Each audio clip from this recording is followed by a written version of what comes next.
this was disappointing, not because Brazil lost, പക്ഷേ ബ്രസീലിനെ പോലെയുള്ള ഫുട്ബോളിനോടൊരു responsibility ഉള്ള ഒരു കൺട്രിയുടെ ഭാഗത്തു നിന്ന് വേൾഡ് കപ്പിന്റെ റൗണ്ട് ഓഫ് 16 ഇത്രയും ഇൻട്രസ്റ്റ് ഇല്ലാത്ത ടൈപ്പ് ഓഫ് ഒരു പെർഫോമൻസ്, ഇതുപോലെയുള്ള ഫുട്ബോളിൽ റിസൾട്ട്സ് വരുന്ന സമയത്തൊക്കെ ഞാൻ പറയാറുണ്ട്, ഫുട്ബോൾ ആവുമ്പോൾ ചിലപ്പോൾ തോൽക്കും ജയിക്കും, എക്സ്പെഷ്യലി വേൾഡ് കപ്പ് ആവുമ്പോൾ എന്താ പറയാ, ഒരൊറ്റ ടീമിനെ വേൾഡ് കപ്പ് അടിക്കാൻ പറ്റുള്ളൂ, തോൽക്കുന്നതൊന്നുമല്ല കുഴപ്പം. പക്ഷേ എടാ നമ്മളെ സൈഡിൽ നിന്ന് ആ ഒരു 100% എഫേർട്ട്, അല്ലെങ്കിൽ ജയിക്കണം എന്ന് വെച്ച് കളിച്ചിട്ടുണ്ട് എന്നെങ്കിലും കളി കണ്ട ഫാൻസിന് തോന്നണം.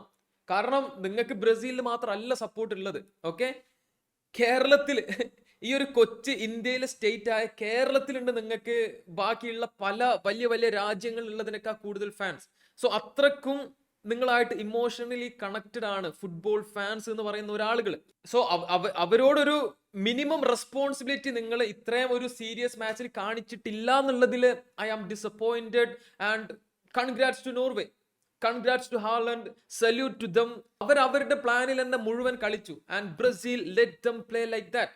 ബ്രസീലിന് കളിയിലെ ഒരു മൊമെന്റിൽ പോലും ഞങ്ങളുടെ കൺട്രോളിൽ ഈ ഒരു കളി പോകണമെന്ന് ഇല്ലായിരുന്നു എനിക്ക് തോന്നുന്നുണ്ട്. ഓക്കെ, എടാ കുറെ ആൾക്കാർ ചോദിക്കുക, ഇതെന്താ മറ്റേ ഗ്രൂപ്പ് സ്റ്റേജിൽ നോർവേ ഫ്രാൻസിനെതിരെ കാണിച്ച പോലെ രണ്ട് ടീമിനും ജയിച്ചാലും ജയിച്ചില്ലെങ്കിലും കുഴപ്പമൊന്നുമില്ല എന്നുള്ള ടൈപ്പ് ഓഫ് ഒരു കളിയായിട്ടൊക്കെ തോന്നി മാച്ചിന്റെ ഭൂരിഭാഗം. And Brazil let them do that.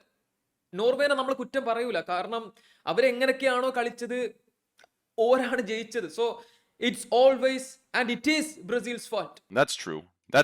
That's pretty true. ഈ ഒരു മാച്ചിന് അത്രക്കും വലിയ പൊട്ടൻഷ്യൽ ഉണ്ടായിരുന്നതാ, സ്റ്റാർ വാല്യൂ ഉണ്ട്, ഫുട്ബോൾ ഹെറിറ്റേജ് വേഴ്സസ് ഒരു അണ്ടർഡോഗ് സ്റ്റോറി ഉണ്ട്, ചില പ്ലേയേഴ്സിന്റെ ഫൈനൽ മാച്ച് ആവാനുള്ള ചാൻസസ് ഉണ്ട്. അങ്ങനെ എല്ലാം ഉണ്ടായിട്ടും I am disappointed with Brazil. ഇങ്ങനെ ഒരു മാച്ചിൽ അവരെ കൊണ്ട് തോൽപ്പിക്കാൻ കഴിയുമായിരുന്ന ഒരു ടീമിനെതിരെ പ്രസ്സിംഗ് ഇല്ല. നോർവേ എങ്ങനെയാണോ കളിക്കാൻ വിചാരിച്ചു വന്നത് അങ്ങനെ കളിക്കാനാണ് വിട്ടുകൊടുത്ത്. അവരെത്ര സ്ലോ ആയിട്ടുള്ള ഒരു ഫുട്ബോളാണ് കളിച്ചത് most of the time. Norway അവർക്ക് ജയിക്കണം എന്നുള്ള ടൈപ്പ് ഓഫ് ഒരു കളി പോലും ആയിരുന്നില്ല കളിച്ചിട്ടുണ്ടായിരുന്നത്. And Brazil allowed that. ഞാനിങ്ങനെ നോക്കുമ്പോണ്ട് ബ്രസീലിന്റെ വിനീഷ്യസിനെ മാറ്റി നിർത്തിയ ബാക്കിയുള്ള എല്ലാ പ്ലേയേഴ്സും നോർവേ ബ്രസീലിന്റെ ഹാഫിൽ എത്തുമ്പോഴേക്ക് ബോക്സിന്റെ അവിടെ പോയി നിൽക്കുക, പ്രസ് ചെയ്യണില്ല, ബോൾ പെട്ടെന്ന് തന്നെ റിക്കവർ ചെയ്തിട്ട് ബ്രസീലിന്റെ ഒരു കളി കളിക്കാൻ ശ്രമിക്കണില്ല. അവരിങ്ങനെ വെയിറ്റ് ചെയ്യുക. നിങ്ങൾ എന്താ പോർച്ചുഗലിന് പഠിക്കുക? മാച്ചിന്റെ തുടക്കത്തിൽ തന്നെ ചെറിയ വാർണിംഗ് സിഗ്നൽസ് ഒക്കെ ഉണ്ടായിരുന്നു. നോർവേ 2-ാം മിനിറ്റിൽ ഒരു ഗോൾ അടിച്ച് അത് ഓഫ് സൈഡ് കാരണം ഡിസലോ ചെയ്യുന്നു. 10-ാം മിനിറ്റിന് ശേഷമൊക്കെ ആയിട്ട് ബ്രസീലിന് അനുകൂലമായിട്ടുള്ള ഒരു പെനാൾട്ടി കിട്ടുന്നു. ആൻഡ് എന്തോ കാരണം കൊണ്ട് മേ ബി അവരുടെ ടാക്ടിക്സ് ആവാം, പ്ലാൻസ് ആവാം, ബ്രൂണോജി ആ ഒരു പെനാൾട്ടി എടുക്കാൻ സ്റ്റെപ്പ് അപ്പ് ചെയ്യുന്നു. And he missed it. ആള് മിസ് ചെയ്തു എന്ന് പറഞ്ഞേക്കാൾ കൂടുതൽ നോർവേയുടെ goalkeeper he saved it. ഇപ്പൊ ഞാൻ ചിന്തിക്കുമ്പോൾ ആ ഒരു പെനാൾട്ടി ബ്രസീൽ സ്കോർ ചെയ്തിട്ടുണ്ടായിരുന്നെങ്കിൽ ഈ ഒരു കളിയുടെ ഗതി തന്നെ മാറിയിട്ടുണ്ടാവും. നോർവേ അവർ മോസ്റ്റ് ഓഫ് ദ സമയം കളിച്ച ആ ഒരു കളി കളിച്ചിട്ടുണ്ടാവില്ല. ബ്രസീലിന് കിട്ടിയ ഏറ്റവും ബെസ്റ്റ് ചാൻസ് ലെഫ്റ്റ് വിങ്ങിലെ വിനീഷ്യസിന്റെ ഒരു കിഡിലൻ ട്രിവേല പാസ് മാൻ. 2-3 ഡിഫൻഡേഴ്സിന്റെ ഇടയിൽ കൂടെ റൺ മേക്ക് ചെയ്ത എൻട്രിക്കിന്റെ മുന്നിൽ വന്ന ആ ഒരു ബോൾ വീഴുന്നു. പക്ഷേ എൻട്രിക്ക് അപ്പാണ് ഇറങ്ങിയിട്ടുള്ളൂ, ആളൊന്നാണ് സെറ്റ് ആയിട്ടില്ല. ബോളുമായിട്ടുള്ള ഒരു അവിഹിതം വരാത്തതുകൊണ്ട് തന്നെ ഫസ്റ്റ് ടച്ചും സെക്കൻഡ് ടച്ചും ആണ് പിഴച്ചു. ആൾക്ക് ആ ഒരു ചാൻസ് യൂസ് ചെയ്യാൻ കഴിഞ്ഞില്ല. കാരണം അതും എഗെയിൻ ഇതൊക്കെ ബ്രസീലിന്റെ കുഴപ്പം കൊണ്ട് ഈ ഒരു മാച്ച് വരെ കയ്യിൽ നിന്ന് പോയത് കേട്ടോ. ലൈക്ക് അവർ മര്യാദക്ക് കളിച്ചില്ല, കിട്ടിയ പെനാൾട്ടിയും ചാൻസസും ഉപയോഗിച്ചില്ല. And they paid the price. ഇതെല്ലാം കഴിഞ്ഞിട്ടാണ് കേട്ടോ നമ്മുടെ വൈക്കിംഗ് എർലിംഗ് ഹാളണ്ടിന്റെ ഒരു അറൈവൽ വരുന്നത്. ഞാൻ വാച്ച് ലോങ് ചെയ്ത സമയത്തൊക്കെ കുറെ ആൾക്കാർ കമന്റ്സ് ഇങ്ങനെ ചോദിക്കുന്നുണ്ട്, ഹാളണ്ട് ഈ മാച്ചിൽ കളിക്കണില്ലേ, ഹാളണ്ടിന് കാണാനില്ലല്ലോ, അങ്ങനെ ഓരോന്ന്. എല്ലാരും വായ അടപ്പിച്ചാണ് കൊടുത്തു. 2 കിഡിലൻ ഗോളുകൾ. ആൻഡ് ആസ് ഓഫ് നൗ ഈ ഒരു വേൾഡ് കപ്പിൽ മെസ്സിക്കും എംബാപ്പയ്ക്കും ഒപ്പം 7 goals. And Haaland did it with a worst team. Let's talk about the players. പക്ഷേ അതിനു മുന്നേ look at this shit man. Ball possession 66% for Norway.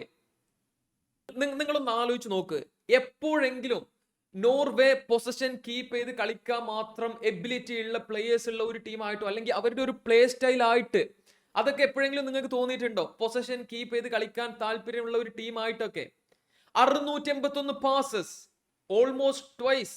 Norway അങ്ങനെ കളിക്കുന്ന ടീം ആയിട്ടല്ല. അതാ ഞാൻ പറഞ്ഞത്, Brazil let dum. Okay, Brazil അങ്ങനെ കളിക്കാനാണ് സമ്മതിച്ചു കൊടുത്തതാ. ഓൾക്കൊരു അർജൻസി ഉണ്ടായിരുന്നില്ല. Brazil kind of played like അവരാണ് ഈ ഒരു മാച്ചിലെ കുഞ്ഞൻ ടീം എന്നുള്ള രീതിയിൽ. ഞങ്ങൾ പാവങ്ങളല്ലേ, ഞങ്ങൾ എങ്ങനെയൊക്കെയോ കഷ്ടപ്പെട്ട് റൗണ്ട് ഓഫ് 16 എത്തിയതല്ലേ, ഞങ്ങൾ തോൽക്കാതിരിക്കാൻ നോക്കാന്നുള്ള പോലെ.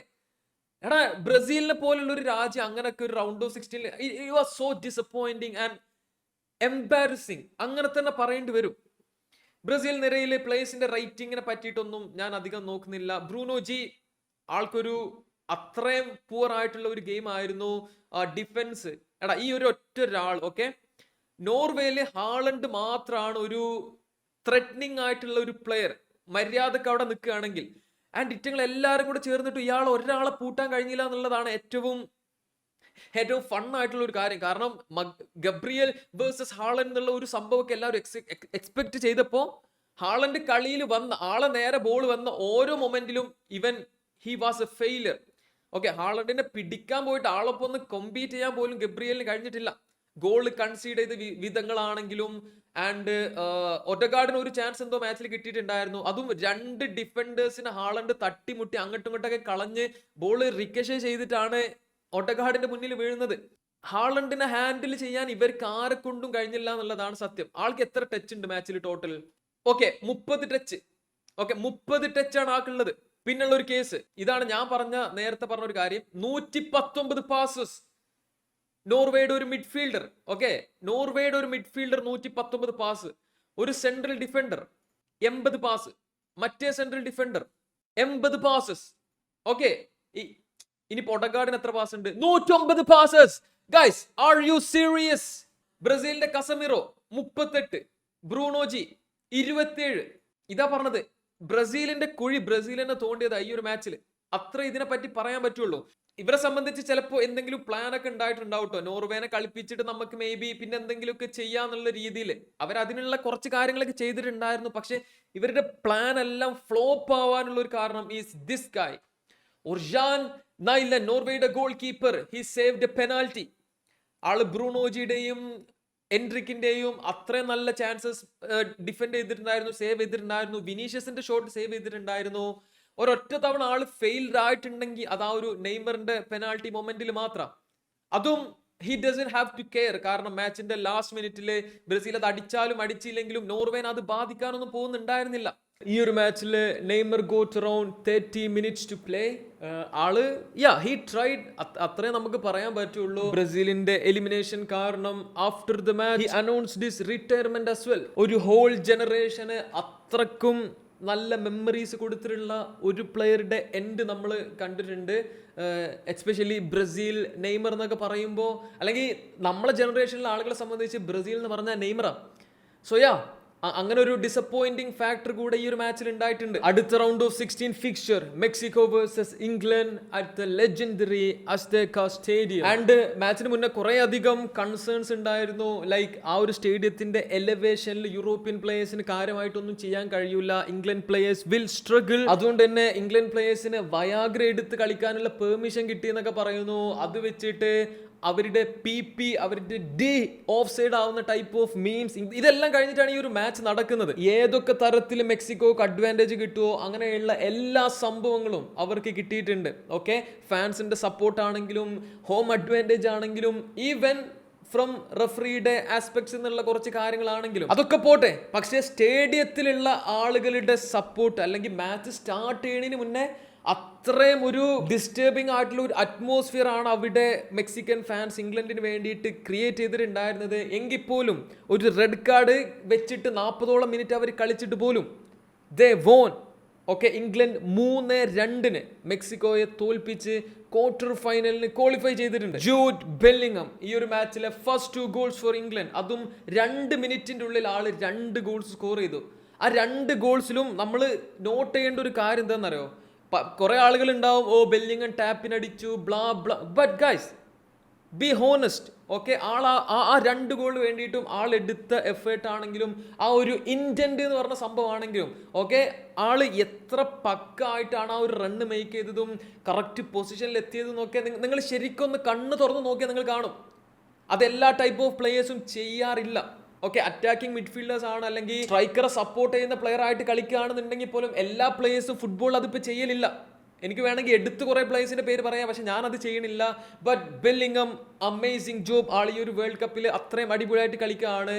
ആൻഡ് അത് ഈ ഒരു മാച്ചിലും അത്രയും ഇമ്പോർട്ടൻ്റ് ആയിട്ടുള്ള ഒരു മാച്ചിലും ആൾ ചെയ്തിട്ടുണ്ട്. എൻ്റെ ഒരു ഒപ്പീനിയനിൽ ബെല്ലിംഗാമിനെ പോലെയുള്ള പ്ലേയേഴ്സ് ആണ് actual complete footballers. They can attack, score, assist, they can control the midfield, they can defend as well. 45-ാം മിനിറ്റിലെ ആ ഒരു കോർണറിൽ വന്നിട്ടുള്ള ഒരു ചാൻസ് മെക്സിക്കോ ഇക്വലൈസ് ചെയ്തു എന്ന് എല്ലാവരും ഉറപ്പിച്ച മൊമെന്റില് ബെല്ലിംഗാം വന്നിട്ട് അത് ക്ലിയർ ചെയ്തിട്ടുള്ള ഒരു സംഭവമുണ്ട്. ലിറ്ററലി ഒരു ഗോൾ സേവിങ് മൊമെന്റ്. അതിനുശേഷം രണ്ട് ടീമിനും ഓരോ പെനാൾട്ടി വീതം കിട്ടുകയാണ്. ഇംഗ്ലണ്ടിന് വേണ്ടിയിട്ട് ഹാരി കെയ്ൻ സ്കോർസ്, മെക്സിക്കോക്ക് വേണ്ടിയിട്ട് ഹിമനസും സ്കോർ ചെയ്യുന്നു. രണ്ട് ബ്രില്യൻ പെനാൾട്ടി. അതിനുശേഷം മെക്സിക്കോ അവരുടെ മാക്സിമം വൺ മാൻ അഡ്വാൻറ്റേജ് വെച്ച് അവർ കളിക്കുന്നുണ്ട്. മാക്സിമം ആ ഒരു ഈക്വലൈസിങ് ഗോളിനും കളി അവരുടെ സൈഡിലേക്ക് ആക്കാൻ വേണ്ടിയിട്ടൊക്കെ ശ്രമിച്ചിട്ടുണ്ടായിരുന്നു. ബട്ട് ഇംഗ്ലണ്ട് ഗോൾ കീപ്പർ പിക്ഫോർഡിന്റെ മാച്ചിൽ ഉടനീളമുള്ള കിഡിലൻ പെർഫോമൻസും ഓരോ ഇംഗ്ലണ്ട് പ്ലെയറും അവരുടെ മാക്സിമം എഫേർട്ട് ഇട്ട് ഡിഫെൻഡ് ചെയ്യാനും ഈ ഒരു മാച്ച് ഒന്നാണ് തീർക്കാൻ വേണ്ടിയിട്ട് കാര്യങ്ങൾ ചെയ്തപ്പോൾ ഇൻ ദ എൻഡ് ഇംഗ്ലണ്ട് തന്നെ ആയിരുന്നു ആ ഒരു ജയം. ഹോസ്റ്റ് നേഷൻ ആയിട്ടുള്ള മെക്സിക്കോ കൂടെ ഇപ്പോൾ ഔട്ട് ആയിരിക്കുകയാണ്. ഇനിയുള്ളത് ക്വാർട്ടർ ഫൈനലിൽ England will face Norway and the Vikings. വേറെ എന്താ, Portugal versus Spain. Watch long ഇൻഷാല്ലാ. അപ്പോൾ അവിടെ കാണാം. Bye by.